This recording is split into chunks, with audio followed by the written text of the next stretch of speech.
I'm here with Dr. Melissa Sadin. She is the Executive Director at Ducks and Lions. She is also the Director of Special Education and board member of Somerville, New Jersey.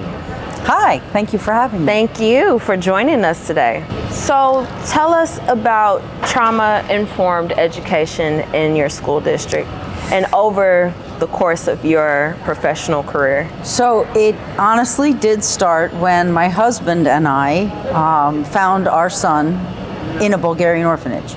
Okay. And he was 3 years old.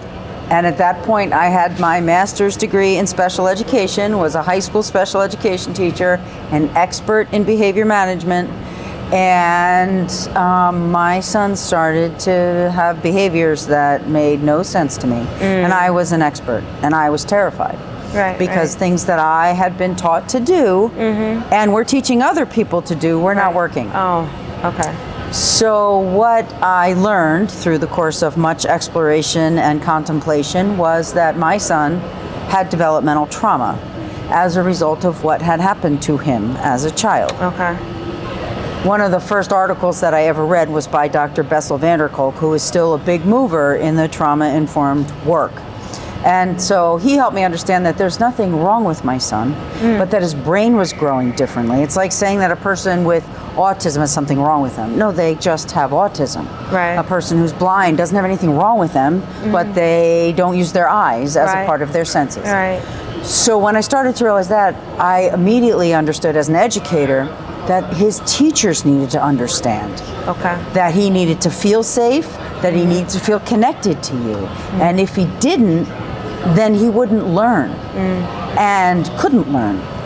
So in teaching, I feel that our profession and our personal lives blend because they're both people jobs. So I just started working with my own staff, and then I became a building principal. And as I moved on in my professional career and continued to work with Theo and Theo's teachers, we started to develop things that were working, but not just with Theo, but with children who weren't adopted, who were living with their biological parents.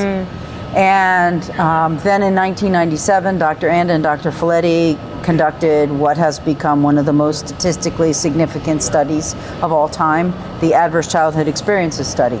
And so all of this was coalescing while I was raising Theo and teaching others. And the bottom line is that we can now say with confidence that 50% of any group of people in any gathering have adverse childhood experiences that impact the way their brain grows, which then impacts the way they learn. So I travel around the country talking to people and school districts about if half or more of the kids in your school have these brains growing differently than the way you were taught that children's brains grow, and so that you should change the way you teach to fit them. But here's the good news.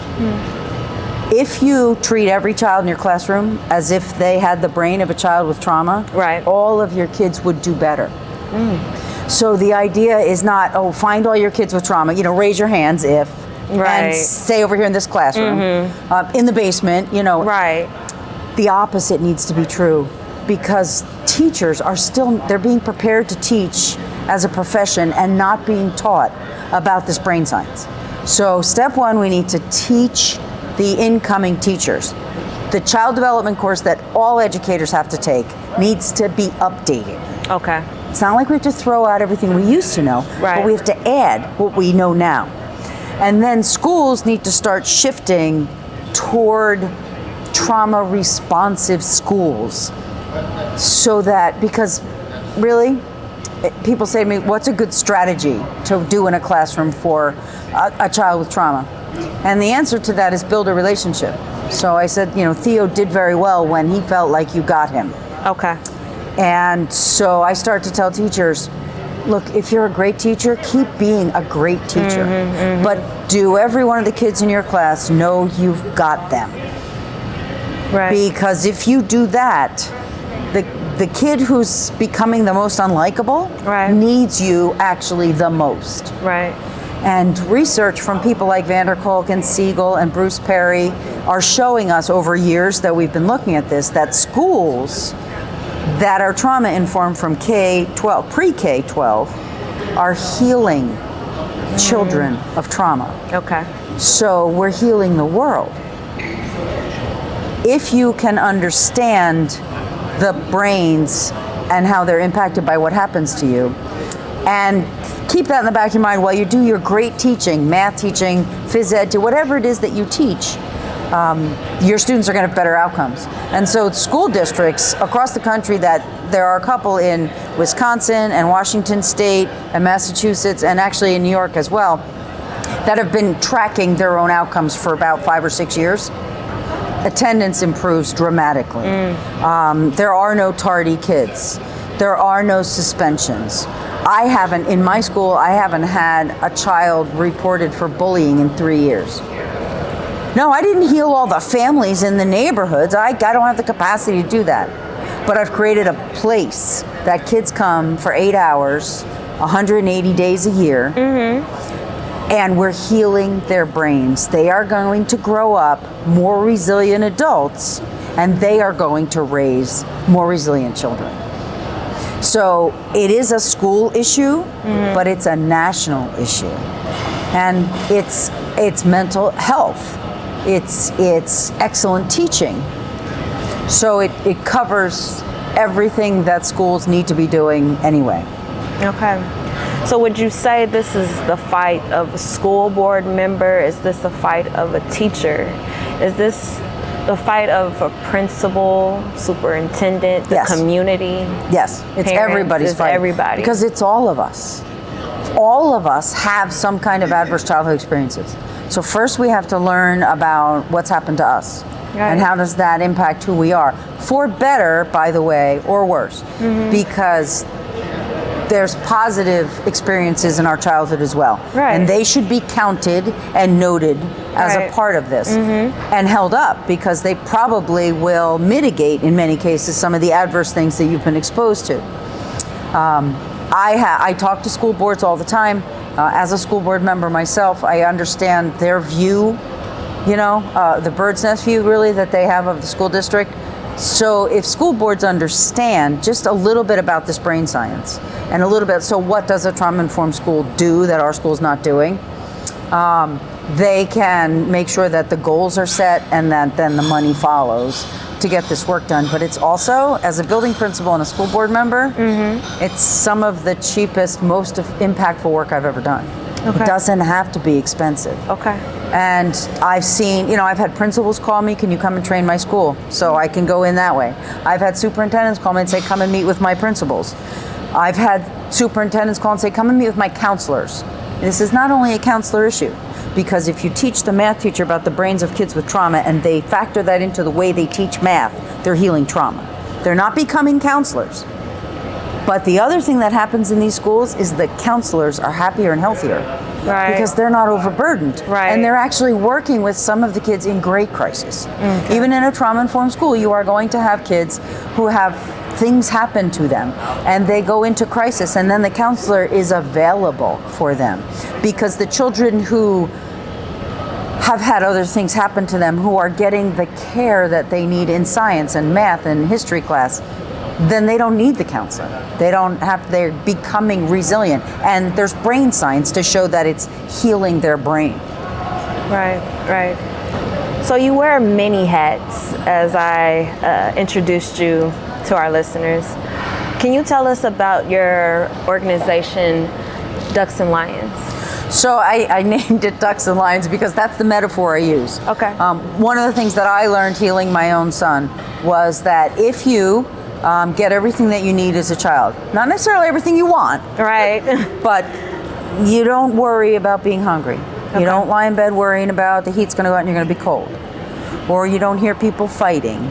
And your parents, anybody can be a parent. So the two or one person in your home caring for you doesn't leave except to go to work. Right. So if you have a consistent, reliable structure from birth to the age of 18, then you are what I call a duck. So you are you have a neurotypically developing brain. Okay. And that's how our schools are prepared for, right? And so if adverse experiences occur and your brain starts to develop, it delays its development. The limbic system, some of the stress response systems become delayed in their development. Okay. And that changes a student's ability to access their cognitive capacity. It also will impact their ability to regulate their emotions. Okay. It will impact their ability to be reasonable. Okay. And it's not that they're being defiant or manipulative, it's that their brain has been hijacked by the emotions that are not balanced. Right. And so I tell teachers, you're trying to raise lions in a duck pond. Okay. We created these schools that are honestly, and this is the crossover to cultural competency too, that were designed for middle-class white kids who don't have anything happen to them. Not that middle-class white children don't have adverse experiences, but so that's the model. Except that that's not the children in our schools. That's not one size fits all. 56% of them are not those children. And then more importantly, at least 50% of your school, and probably more, have had adverse experiences. So they actually have brains of lions. And so the metaphor goes, you wouldn't raise a lion the way you'd raise a duck. You don't have to, I mean, if I gave you a duck and a lion right now and you had to leave this conference and go raise them, like you'd put the lion in a cage and you'd get the duck a kiddie pool, right? Without being an expert, you would know that they need different things. Right. So teachers need to understand that there's nothing wrong with their lions. They're just not ducks. Okay. And we shouldn't try to turn them into ducks. Okay. We should teach them to be the best, most courageous and wonderful lions they can be. Right. And here's where the metaphor completely breaks down. But if you raise ducks like lions, they will be magnificent ducks. And of course, that's not true in nature. Okay. So that's where I got the ducks and lions. And whenever I talk to teachers, they have to shift the way they see their profession and what their pedagogy. And what they just have to keep saying is, how would I do this if it was a lion in my duck pond? And so all of our duck ponds nationally need to be places where lions can be successful. Because the research, the longitudinal research being conducted does show that the ducks do really well. Okay. So you're not leaving a group of kids behind. But we've created schools that are good for a minority population of kids that aren't in our schools. That's an issue that has to change. Right. Tell us or explain to us the intersection between the culturally competent schools. Okay, so a trauma-informed school is one, by definition, that where the adults realize their exposure to adverse experiences. Somebody's taught them so they can dig in their own backpacks and privately explore who they are. Because if a child, like bust your buttons, right? This kid's driving me crazy, right? First of all, teachers know that happens. We don't say that to them, but it might be something they're doing is triggering something that happened to you. Okay. So recognizing and really knowing who you are helps you to recognize these things. Right. And avoid things like compassion fatigue. Okay, so you have to get all the adults to realize not the kids. We don't talk to kids about ACEs. Then you have to teach everybody who works with children about recognizing the impact of trauma on the brain. So that's that brain science I was talking about. And then they learn to respond in a trauma-informed way. Okay. And then we resist re-traumatization. Some of the practices and policies that are in our duck ponds are really bad for lions. Okay. And so we have to stop doing those and put in things that are better for lions, because it's going to also be good for ducks. In a culturally competent school, the 4 R's are the same. Our teachers need to realize who they are. Who am I? Okay. Where do I come from, and how does that impact the way I see the world? So digging in that invisible backpack again. What are my conscious biases? What are my unconscious biases? What do I know about other people and my students sitting in front of me? Because they're not all going to be who I am. Then you need to recognize how that impacts the way you teach. then you need to respond in a culturally competent way in your classroom, because the things that you say are picked up by the students in your class. Right. Very clearly.